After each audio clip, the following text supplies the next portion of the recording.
আজ জগন্নাথ দেবের স্নানযাত্রা সারা ভারতবর্ষ জুড়ে, বিশেষত পুরী ধামে এবং আমাদের পশ্চিমবঙ্গের শ্রীরামপুরের মাহেশেও অত্যন্ত ধুমধামের সাথে পালিত হচ্ছে জগন্নাথ দেবের এই স্নানযাত্রা। মহেশতলায় আমাদের বাড়ির খুব কাছেই হরিলুটে একটি শতাব্দী প্রাচীন হরি মন্দির আছে। প্রতি বছরের ন্যায় এবারেও আমি আমার মা বাবা দুপুরবেলায় সেখানে পৌঁছে গেছিলাম।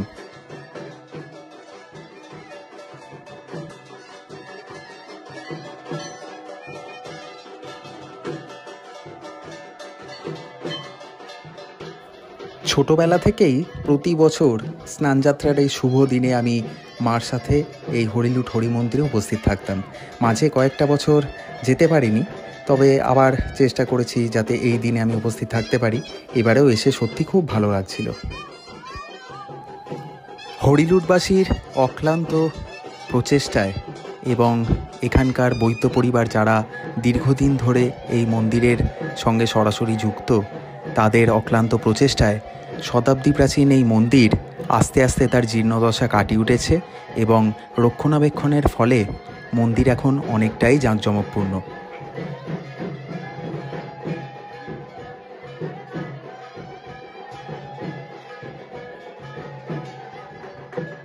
প্রতি বছর স্নানযাত্রার দিনে দূর দূরান্ত থেকে লোকজন এখানে আসেন। আশেপাশে রীতিমতো মেলা বসে যায়।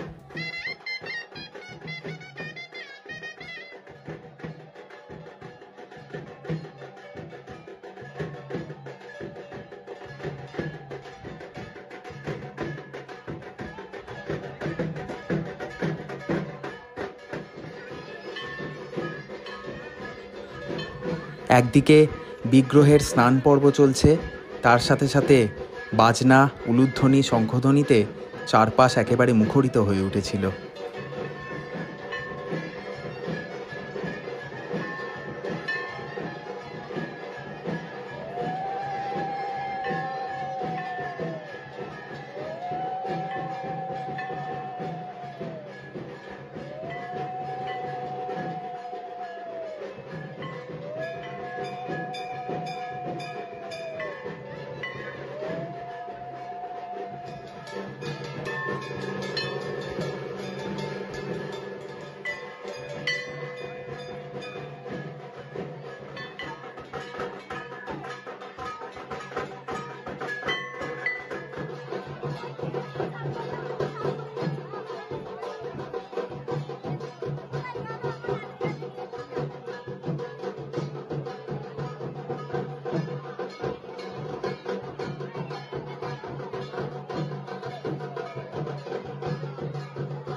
বিগ্রহের স্নান পর্ব সম্পন্ন হলে এবার মন্দির প্রদক্ষিণের পালা।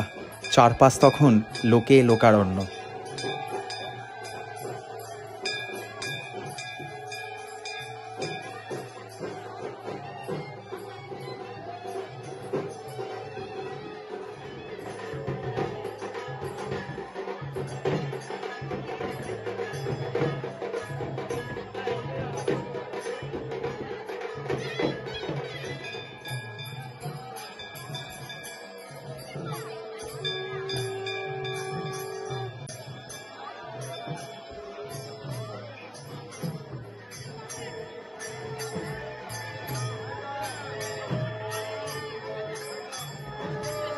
আপনারা যারা শতাব্দী প্রাচীন এই হরি মন্দিরে আসতে চান, তারা বেহালা চৌরাস্তা থেকে অটোতে ময়নাগড় স্টপেজে নেমে সেখান থেকে টোটো করে হরিলুট মন্দিরে আসতে পারেন।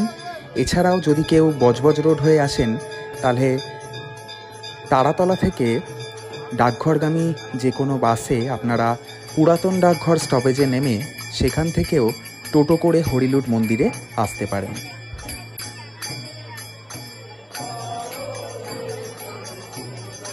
স্নানযাত্রা হয়ে গেল মানেই অপেক্ষা শুরু আরও একটি উৎসবের। একদম ঠিক ধরেছেন সবাই, খুব শীঘ্রই আসছে জগন্নাথ দেবের রথযাত্রা। জয় জগন্নাথ।